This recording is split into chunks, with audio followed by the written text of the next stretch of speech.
एक बार फिर से आपका विजय सर डिजिटल में स्वागत है। आज हम लोग जूनियर असिस्टेंट के लिए हिंदी का मॉडल पेपर देखेंगे जो कि 27 अगस्त को हुआ था। ठीक है, देखिए पहला क्वेश्चन है, जब स्वरों के उच्चारण में ध्वनि मुख के साथ साथ नासिका द्वार से भी निकलती है, उस अनुनासिकता को प्रकट करने के लिए निम्नलिखित में से किसका प्रयोग किया जाता है।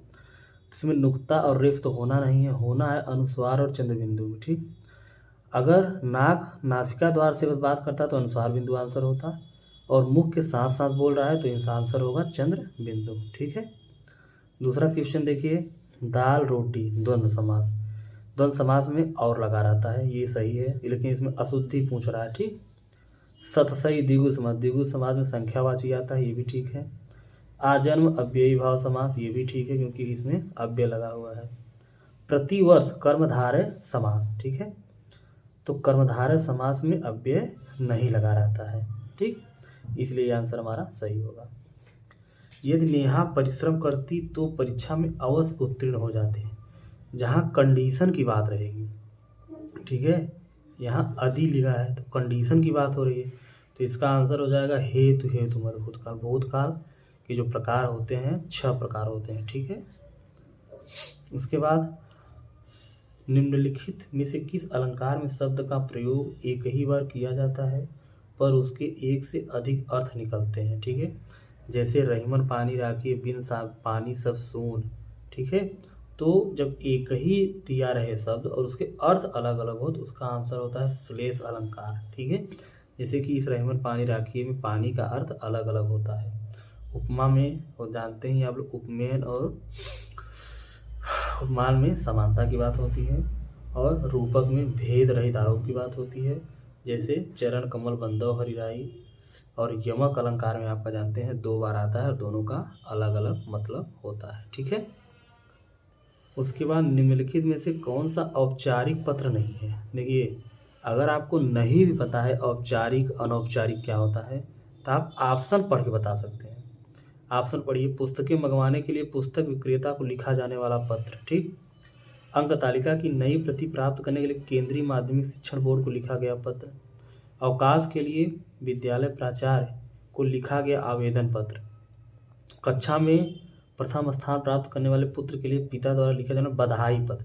देखिए, इसमें बधाई पत्र आ रहा है और इन सब में कि कोई न कोई आवेदन पत्र आ रहा है। ठीक है, तो इसीलिए इसमें देखने से लग रहा है कि ये सबसे अलग है, इसका आंसर ये होगा, क्योंकि ये दोनों तीनों क्या है औपचारिक पत्र। अगर जिसको नहीं भी पता है औपचारिक अनौपचारिक क्या होता है, इसको देख के लग जाएगा ऑप्शन पढ़ने के बाद कि ये बधाई देने के लिए हो रहा है और ये तीनों पत्र किसी न किसी बात से संबंधित है। ठीक है, तो औपचारिक पत्र वो होता है जो कि एक शासकीय पत्र होता है, और अनौपचारिक वो पत्र होता है जो हम अपने सगे संबंधियों के लिए भेजते हैं।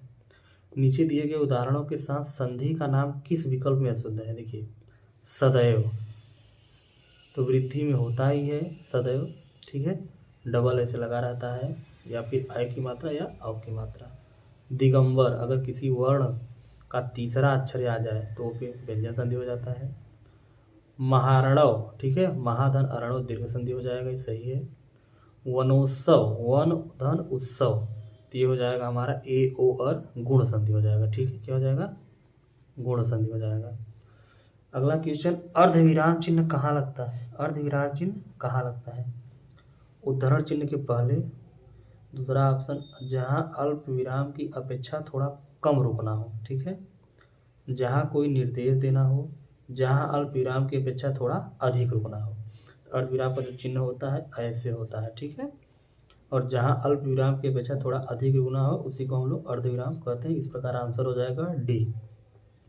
विराम चिन्हों की संख्या 20 है, इसको हम लोग को ध्यान में रखना है। ठीक, उसके बाद अगले हम लोग बात करें क्वेश्चन की, तो जैसे ये क्वेश्चन हो गया, वैदिक संस्कृत से लेकर आधुनिक युग तक की हिंदी के विकास का सही क्रम कौन सा है। देखिए, अब इसमें अगर आपको नहीं भी आ रहा है तो पहला जो ऑप्शन मिलता जुलता रहे उसी को ध्यान में पकड़ना है। जैसे देखिए 3 वैदिक हैं, इसका मतलब चौथा तो इसे भी गलत हो जाएगा।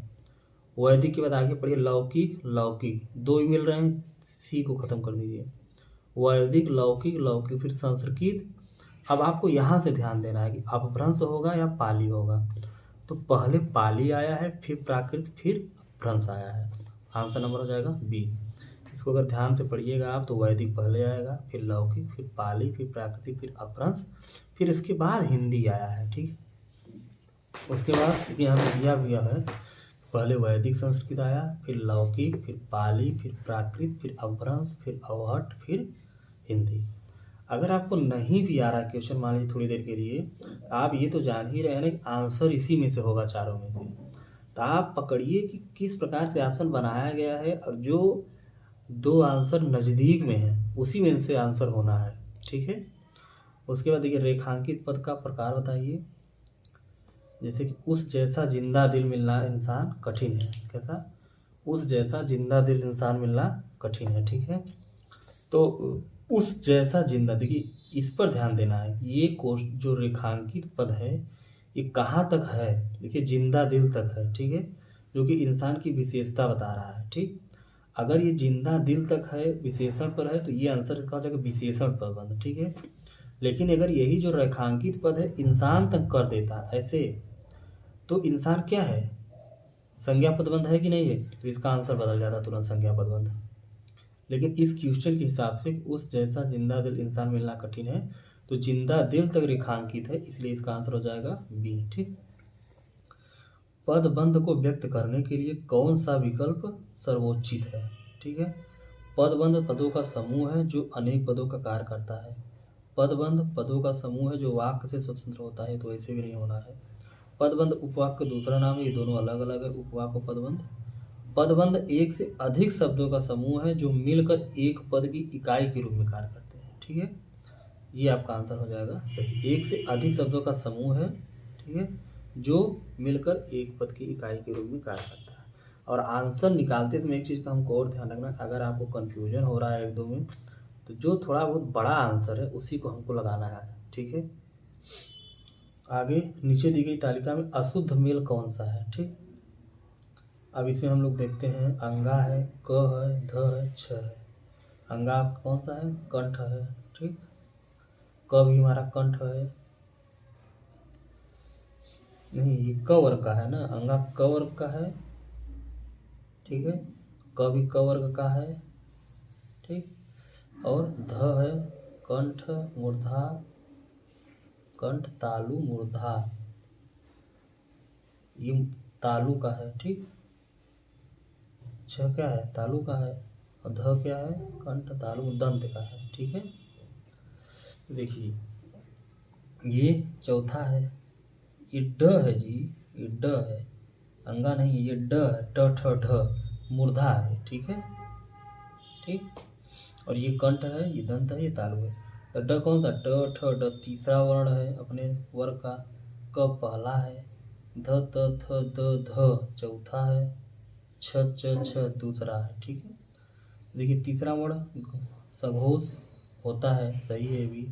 अल्प प्राण पहला तीसरा पांचवा ये भी होता है, मूर्धा तो है ये है। ठीक, क अघोष पहला दूसरा ये भी ठीक है, अल्प प्राण पहला तीसरा पांचवा ये भी ठीक है, कंठ है ठीक है, सघोष में तीसरा चौथा पांचवा ये भी ठीक है, महाप्राण दूसरा चौथा ये भी ठीक है, ओष्ठ ये भी ठीक है। ठीक है, ओष्ठ कैसे ठीक हो सकता है ये, कंठ तालु मूर्धा दंत है ये ना, दंत, तो ये देखिए गलत हो गया, और वही अशुद्ध मेल पूछा है, तो ठीक इसका आंसर हो जाएगा सी। ठीक है, उसके बाद अकर्मक धातुओं से बनने वाला और सदैव एक वचन पुल्लिंग और अन्य पुरुष की क्रिया वाला वाच्य कौन सा संभव है। ठीक, देखिए अकर्मक से बनेगा जो, पहली बात तो वो कर्तवाच्य या भाववाच्य होगा। ठीक है, दो, अभी ये दोनों आंसर वैसे भी कठिन हुए, भाववाच्य कर्तवाच्य होगा। अब कह रहा है कि एक वचन भी है वो। ठीक, और अन्य पुरुष। ठीक है, तो इसका आंसर हो जाएगा कर्तवाच्य।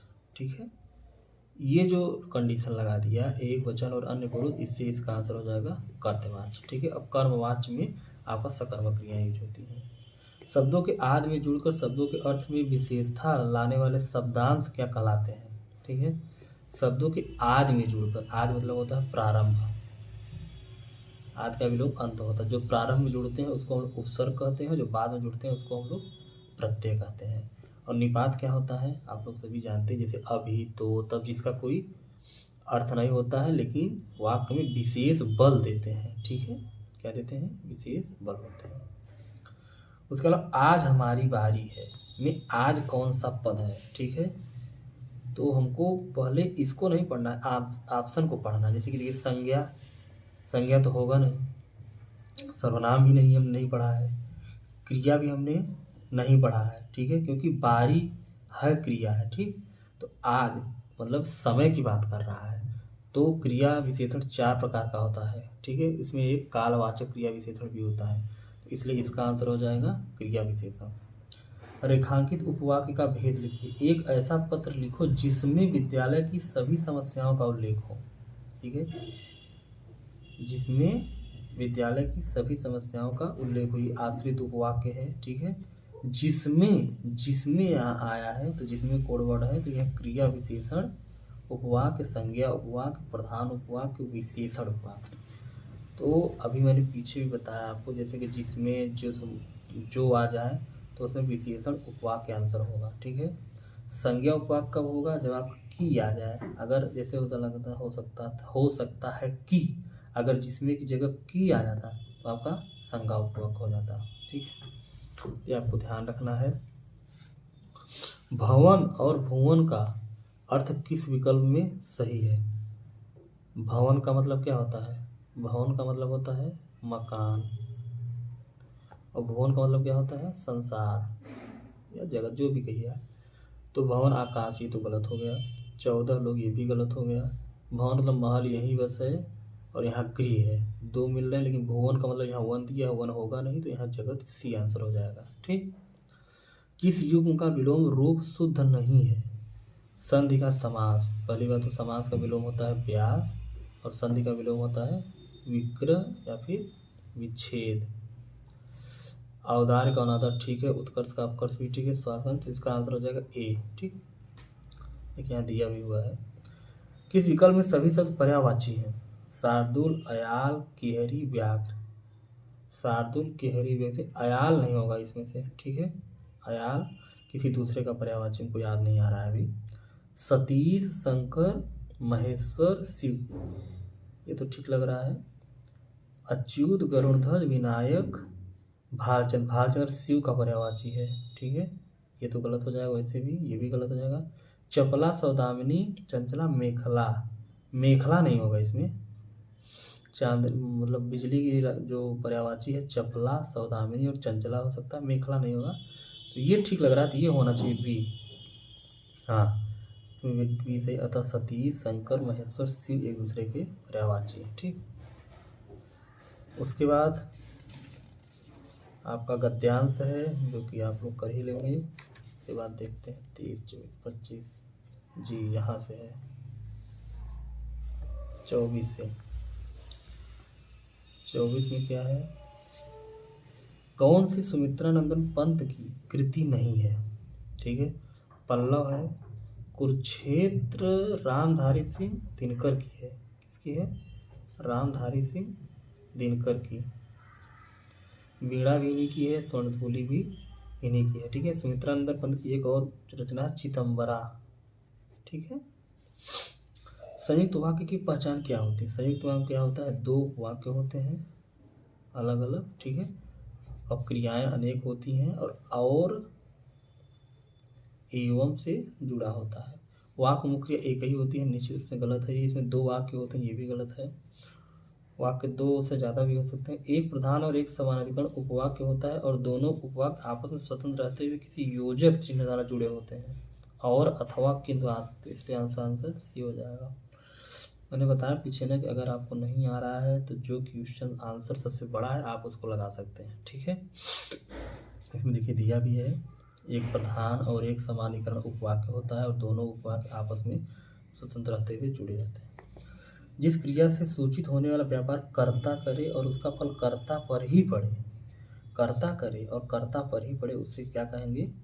अकर्मक। ठीक है, अगर कर्म पर पड़ता तो सकर्मक हो जाता। ठीक है, के लिए किस कारक का चिन्ह है? कर्म का क्या होता है? को, और संप्रदान का होता है के लिए।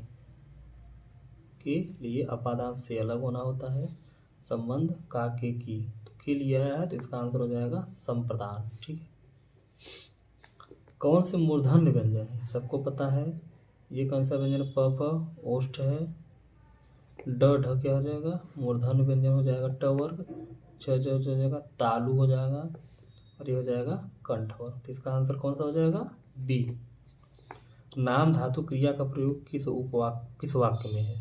नाम धातु किससे होता है, संज्ञा सर्वनाम से जो बनी होती है विशेषण से, वो नाम धातु क्रिया होती है। वह खाना खाकर सो गया, कर सो गया, तो ये क्या हो जाएगा, पूर्वकालिक क्रिया, तो ये होगा नहीं।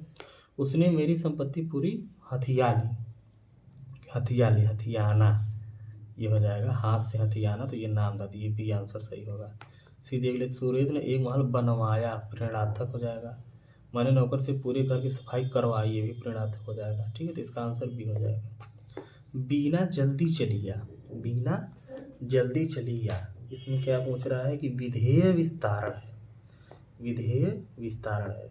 तो उद्देश्य आपका बीना हो जाएगा यहाँ, जो कि कर्ता को बोला जाता है, और विधेय हम लोग बोलते हैं क्रिया को, किसको बोलते हैं, क्रिया को। तो क्रिया का जो विस्तारण रूप होगा वही विधेय विस्तारण होगा। तो इसका जो जल्दी चली आ, आना किस, क्या कह रहा है, जल्दी आ जा, जल्दी, तो इसका जो विस्तारण रूप है जल्दी है। ठीक है, तो इसका आंसर हो जाएगा सी। इस प्रकार हमने जो 27 अगस्त को पेपर आया था उसका हमने अध्ययन किया। 25 क्वेश्चन का ये हमने छोड़ दिया है गद्यांश है, ये सब कर लेंगे अपने से। तो ठीक है, एक एक करके हम लोग देखेंगे। अभी 2 4 6 मॉडल पेपर है, उसके बाद हम लोग प्रैक्टिस लेकर आएंगे हिंदी का। तो डेली जुड़िए हमसे हिंदी की प्रैक्टिस सेट के लिए। ठीक है, धन्यवाद।